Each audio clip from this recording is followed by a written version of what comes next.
Hey, Service Nation, good to be with you again. I am super excited to jump in and talk about why you want to grow your service company because I found as I get old and I don't want to say wise, but slightly less knuckleheaded, the why behind the what with your customers, with you, with your employees is always where the power and the money is. So we're going to dive into the why you want to grow your cleaning company. Once we get that sorted, the how is a lot easier. So as always, if you were digging the show, subscribe, rate, and review YouTube, podcast, iTunes, all that good stuff. If you want more of the show, share it with a friend, share it with 100 friends. If you know anyone that is trying to grow their service company would dig our vibe, let them know about us. We really want this to be a community. Just so you guys know how we got here, we started with Grow My Cleaning Company, which is great. And it is so funny. Usually when I do a live, there's a bunch of people on and all my clients, and it's a big party. And here I feel lonely. It's just us because we haven't we're not combining them. We're going to have them in their own thing and do this. So all that to say, this is kind of cool for two things. One, if you want to grow a service company, we've helped hundreds, well, thousands, if not more, of owners of service companies in the cleaning universe grow their company. But a lot of them are always like, how would it look if you started over with nothing? And that's why we're not using any of those guys, any of that kind of influence, because we want to show you what that would look like starting from scratch. So you kind of get to play on two levels. One, you get to, we'll give you lots of feedback. And again, with Grow My Cleaning Company, I've got a lot more people wanting help and time than we have time to give. And we've got coaches and all that sort of stuff. So I don't do a lot of one-on-ones. Here, we're doing a lot more of me kind of building this community. And two, you get to see how I would and am building a community. So if you were here, you were on the ground floor, so to speak, you get to see what this thing feels like from the beginning. And I have no doubt within a year will be a several $1 million deal with a huge community, and you'll be able to say I was there from the beginning. So if that's the case, let me know so I can keep it ready to go. I still remember Craig Kaluki, one of my first clients years ago with Grow My Cleaning Company. So anyway, just wanted to let you in on that fun little thing. So yesterday we talked about how having more fun and being real can actually supercharge the growth of your business, right? So it kind of makes sense like, well, if I'm more real and I'm more fun, my life will be better, which is absolutely the case. But absolutely, we talked about how to supercharge your business. So if you want to go check out those episodes, they're excellent. Today, we are going to talk about why we would grow our service business other than the obvious, I want to make a buck. Because no offense, there are probably easier ways, not probably, there are definitely easier ways to make a buck and less stressful. And, this is a cause, right? Like owners of service businesses, we're the sleep on the ground of our office kind of a group, right? We're the do or die. We're all in. This is like a mission for us. So we know if we just want to make a buck, there's probably, I don't know if you can make as much money, but there's definitely easier ways to make money. So without a good why and knowing why we're doing all this stuff, it really is, why not just get a job, right? So we want to dive right into that. So today we're going to talk about changing the world, right? How to absolutely use your why to supercharge not just the growth of the business, but the world around you. And I want to be completely real with you, as we talked about yesterday. I'm in process with just about everything I teach. So there's nothing that I read in a book and haven't tried and am just kind of like, hey, figure this out, see if it works. And there's nothing, I can't think of anything I'm perfect at where I'm like, I have completely mastered the skill, do it exactly like me. Most of the stuff I've got some mastery in, or I certainly wouldn't teach it. But the things I'm probably the most harsh on my students or people I work with, clients, is stuff I struggle with because I can see it so clearly. So just want you to know that I've done all of these things to some level of success, but certainly not perfect in all of it, right? So I can kind of identify and help and coach. And some of these things I'm crushing on, some of things I'm just getting started on. So quick backstory. I've been in business for more than 20 years. And when I first started, it was complete survival for me and my family. So let me know if, and again, usually there'd be a bunch in the chat. I'm like, tell me in the chat where you're at. But since we don't have a ton of live people, feel free, if you're listening to the podcast or watch the YouTube channel, just by yourself at home, raise your hand, look ridiculous, have some fun. It's okay. But if you don't want to raise your physical hand, feel free to go just back to how you felt when you were in survival mode, or maybe you're there now, right? Where it's like, I need everything to kind of work or we're done, right? If a big customer quits or doesn't pay or something happens, we are just hustling to keep this thing afloat. I was there for many years, and my favorite probably client to serve is the people that are in that stage. The stakes are a little higher, it's a little scarier, but we can the movement from that stage to the next stage is the biggest, right? Once you get past that, it moves into survival for your team and your business, right? We start getting other employees, we start getting vendors and a community that depend on us, customers, and it's kind of like, oh crap, it's not just surviving for me and my family, right? It's not like I'm going to go broke. We've got other people depending on me that all require this thing to be successful, and me as a leader, or you as a leader, to make the right decisions and really step up. So that kind of kicks it up to another level. The next step was, once we could get out of survival mode, both for ourselves personally and our team, it moves to growth. And that's an exciting part. That's probably my second favorite part to coach on, is guys and gals that are like, okay, we're out of survival mode. We've got a little bit of extra capacity, whether it be in time or money or just focus. And we want to move it to the next level. This level we're pretty comfortable with, but we're entrepreneurs. We can't stay here. We want to go to the next level. Maybe we just don't have the right, who we are or what we do isn't quite getting her done.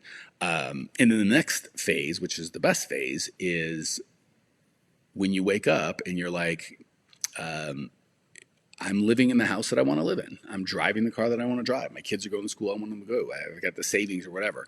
And you realize all of your needs are met. And even when you grow your business, it doesn't change your life, right? Like, it's so fun. For most of my life, my wife and I, we'd look at a house or a car or something. It would be like, oh, I wish we could afford X or Y or Z. And then it was a weird shift when we got to the point where we're like, oh, I could afford something more, but we like this, right? Actually, we're in our house. It's a nice house, but it's certainly not a mansion or anything. We could afford much nicer or fancier, but there's nothing better for us. So that mode is the money mode, right? That is where I call it put it in the pile mode, right? Where when you make more money, it's not like, oh, before it was like, oh my gosh, I need money to pay bills. And then it was, I need money to pay other people's bills, right? Employees and stuff like that depend on me. Then it was like, oh, I need money to grow my company. I want to put it back in to grow my company, or buy nicer things, right? I'd like to give more, or have a nicer house, or go on nicer vacations. And then the fourth stage is when you get into like, no matter how much money I make, we kind of already have the lifestyle that we want. More money is not going to, give me something fancier. I have what I want. And less money is not going to stop me from paying my bills. We have what we want. This is the part where we can start turning our focus into the rest of the world and the impact that we can make, right? So I want, for Service Nation, that's the goal I want for you guys, to help you ascend through those and eventually get to the part where we're committing and we're still growing, but we're doing a lot for other people and serving the universe and our community and our team as much or more than just making money. And we can't do that till we ascend through the steps, right? If you're like, man, I can't pay my mortgage on my building for my office, or I can't make payroll, it's really hard to have that helping out mode, right? So we kind of have to ascend through that. And the frustrating thing is, and maybe you guys and gals can tell me if this is how you feel as well, I live so long in survival mode, sometimes I can't get out of it, right? Like, you start, I remember when I was younger, you're like, oh my gosh, staying in a hotel. Just so you guys know, I was not born rich at all. I was raised by a single mom who's amazing, who worked at a very low wage job all her life, very hard to support me and feed me. But we certainly didn't, like, staying in a hotel or eating out was a big deal. So as we move from that, I still find shadows or reminders of kind of that cheap, or I shouldn't say cheap, but it's poor mindset of like, holy crap, I couldn't spend that, right? Like, that's too expensive. Like, you go to a hotel and it's like $8 for a thing of peanuts, and you could spend $8 without thinking about it. Like, oh, I couldn't do it, right? And it's funny because my mom would do that when she got older. She was never made a lot of money, but they never spent any money because they didn't have any, and they didn't do debt or anything. So by the time she'd passed away, she didn't have any debt. She had more money than she needed, and she was, I don't want to say rich, but certainly she did fine. Like, she didn't need to scrimp and save, but her mindset was still in that poor place. And when I see it in her, I'm like, that's crazy talk. Like, that makes no sense. That's nutballs. And then I act the same way, right? So maybe you guys or gals are in that position. And I want to start coaching you now to have the right mindset, even if you're in the earlier stages. So when you get in the later stages, it's not scrimping and saving. It's how can I serve and have the most impact, right? And it's so many other things. It is weird when you see it in yourself. It's hard to identify, but when you see it in other people, it's super clear. So part of the transition for me helped. I read a book by a guy named Randy Alcorn called The Treasure Principle. Really, really good. It helped me look at things with a longer term perspective. He tells a story that I've shared before, and I always give him credit because it's such a great story, where he took his kid to the dump and they stood on literally, I believe, a heap of garbage. And sorry, Randy, if I'm getting this wrong, but I'm pretty sure I got it. And they just looked out over everything. And there was baubles and boxes and cars and TV sets and stereos and all sorts of stuff. And he explained to his kid, he's like, every single one of these items, somebody at some point saw and they wanted it. And they were like, oh, my life would be so great. I can't wait till I have that. I'm going to save up all my money and I'm going to get it. And they went and they bought it and they picked it out and they were so happy when they took it home. And now it's here. It's in the dump. And everything right now that you're like, I need this house, this car, this whatever, is going to end up in the dump, right? I remember when I was a kid, I wanted fancy stereos, or I always thought, man, if I could have a Lamborghini or something, it'd be so cool. Now, my wife and I actually went to buy her car, and there was a Lamborghini in the thing, and I sat in it. I took a picture because I'm not that big. I'm 6 foot, 210, 220 pounds, and I just couldn't even fit, right? So it was one of those things where it's like, as you're younger, you think all this will do something, and as you get older, you realize it's all going to end up in the dump, right? Even if I still had that passion for a Lamborghini, 20 years from now, things are going to end up in the dump somewhere. So every one of the things that we treasure now at some point is going to literally be garbage, right? I remember it was really clear when my grandparents, when I was young, my grandfather had to go to the hospital for health issues, and my grandmother had wandering dementia.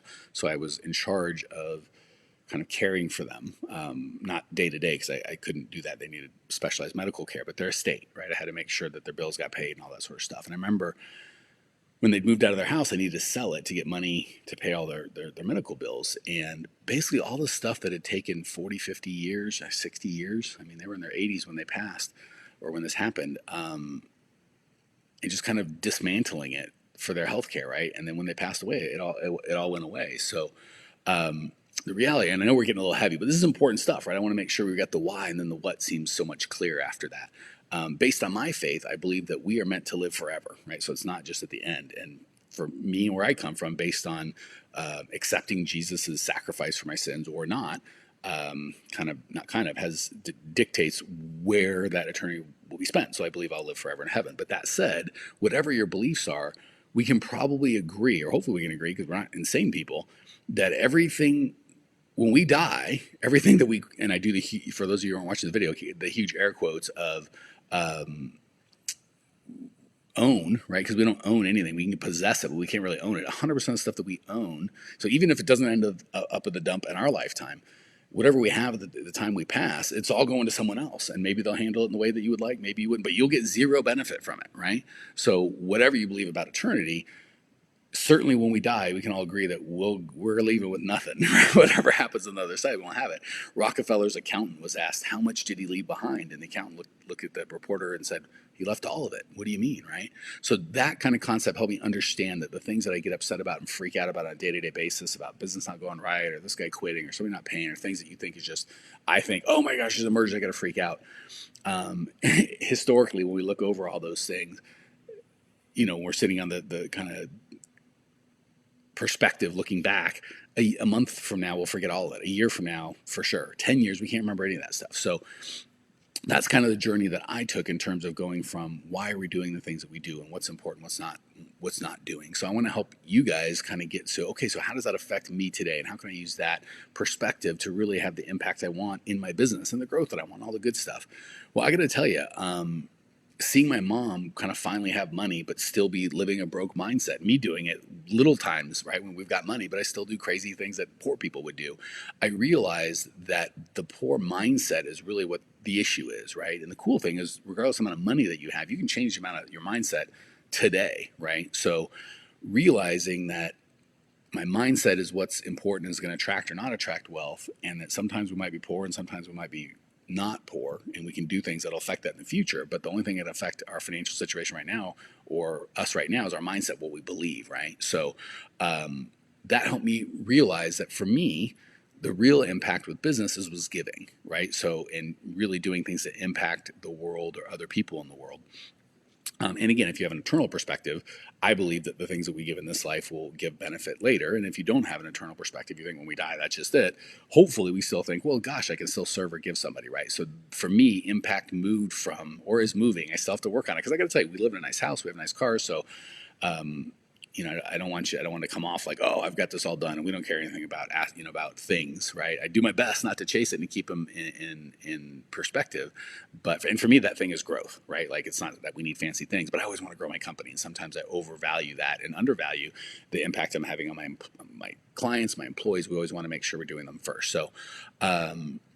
That said, the dimension that my business had been missing, and maybe yours is missing, and even if you're still small in those earlier futures, was helping others, right? And going through that progression from survival to being responsible for others, to having enough, to putting it in the pile, to actually being able to contribute, helped me switch and see that the opportunity in my business, the greater opportunity is making an impact on the world, not just making money. And again, there's nothing wrong with making money. The best way to help the poor is not to be the poor, right? So we still want to be successful and grow this, but the why behind the what's so important. If our why is just to have Lamborghinis and fancy things, I got to tell you, having been rich and having been poor, the fancy things are nice, but they're almost not worth. I don't want to say almost. For me, they're not worth the headache and the time, the frustration. But being able to build a team and contribute to other people's lives, completely worth it. So I'm going super long, but this is such a big topic, and I want to make sure we cover it well. So I'm going to go over the 4 S's of business survival and kind of what that looks like. So there's survival, which is helping you and your family. That's the first S. There's nothing wrong with that. It's just frustrating, and it's smaller minded, right? It's really hard when we're starving to worry about anything other than getting food. Nothing wrong with that. It's where we start. We want to use systems and processes to get out of there as soon as possible. Sustaining is the next part. That's making sure that your team gets paid. It's good. There's a little more reach, right? It's not just about us. We're actually worried about other people and contributing, which gives more value, right? Even if we can't contribute a lot to the universe, if we've just got our employees that we're contributing to, that's huge. And then the next S would be serving, right? This is bringing so much more value to your clients and your team than they pay you in either time or money. That's where the money is. That's where we start looking outside of ourselves and go, we're not just sustaining, we're serving, right? And the first people we serve is our team and our customers, right? That's typically how we move into the next S, which is surplus, right? So the only way you can get into the surplus is by serving enough team members, where they're like employees, who are like, holy crap, I love this and I want to give to this and I want to be a part of this community.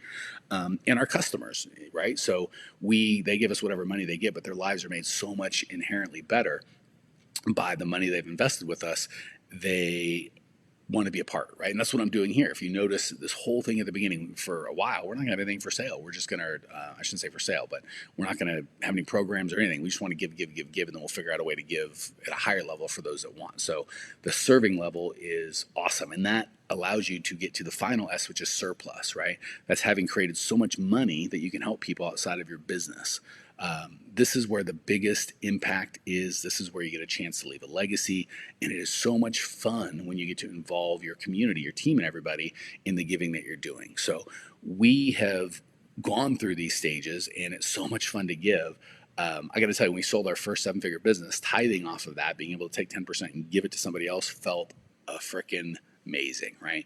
And we've seen our clients move from stage to stage. And it's funny, the higher level clients I have, the Millionaire Mastermind folks, we talk as much about life and mindset and contribution and big picture than we do about sales calls and systems and processes, right? Just because they have more time and money freedom. So all that said, this company, Grow My Service Company, that you guys are kind of getting to watch in the very beginning, we're going to base it off of giving at least 10% of all of our profit for the first year.